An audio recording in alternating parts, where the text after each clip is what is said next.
Hey guys, if you think you're hot, imagine how it is to be standing here. But besides that, what we find inherently contradictory when we talk about this government's proposal is basically that they want to solve democracy with an undemocratic measure. They want to solve democracy by taking away my right to vote for the party I decide for. And that's what they're talking about on side opposition. I'm going to talk about basically a few things. Firstly, that under their proposal, nothing changes. Secondly, I'm going to talk about how this is, firstly, illegitimate for the courts to accept, but secondly, that it harms courts as they are. And then thirdly, I'm going to talk about what parties are we talking about today. And fourthly, I'm going to talk about what kind of political decisions and voting decisions are accepted under their proposal. So firstly, and Philip already told you that nothing will change under their proposal because now we will have just coalition governments. And they say, no, we won't be having coalition governments, or we will know if they're tricking us. But your proposal is about coalition government. Your proposal is about basically saying that we want coalitions in our society, in our parliament. We say now what you do is just having a coalition of the liberals or coalition of what was before a democratic party.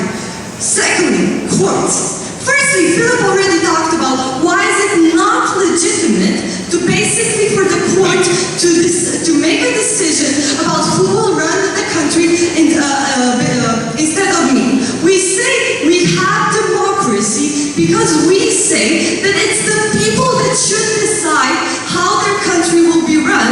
Now they're giving that power to the courts. Not only that, the courts also get the power to say what kind of a party you become. Afterwards, we split you. So the court decides about the values of my future parties, which will be the more extreme wing and which will be the more liberal wing. We believe that just inherently takes away the decision from the people and gives it to the courts. We believe that's bad because it's undemocratic. Secondly, it politicizes the courts. Why? Firstly, we believe that a lot of countries still vote judges, or they vote judges in parliament when they're to make important decisions. We believe that's an important enough decision to have it in front of Supreme Court or whatever. Why is that bad?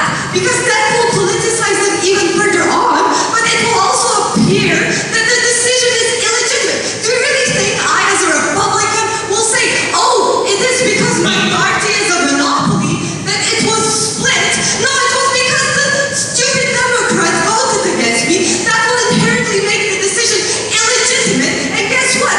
Hence, I will be less likely to trust the court and the judicial system. We believe that harms the perception.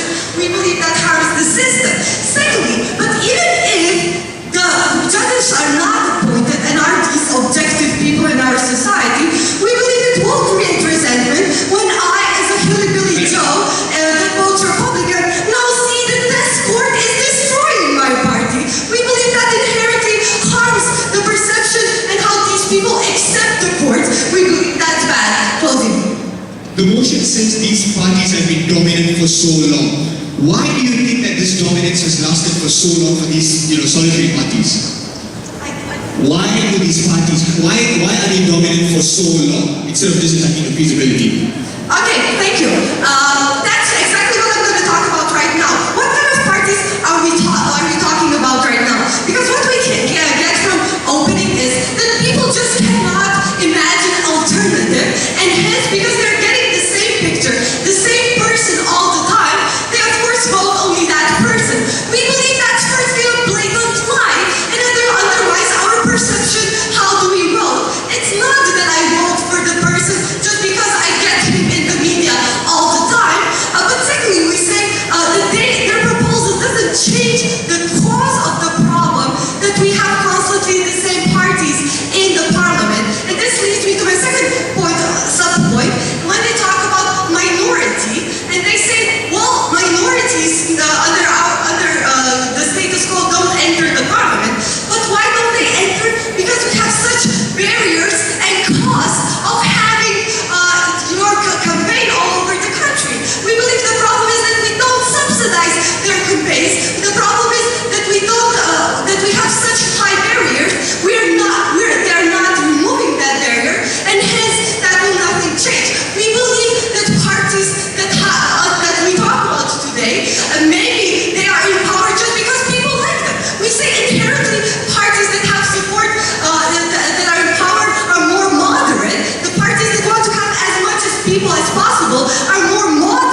and so on.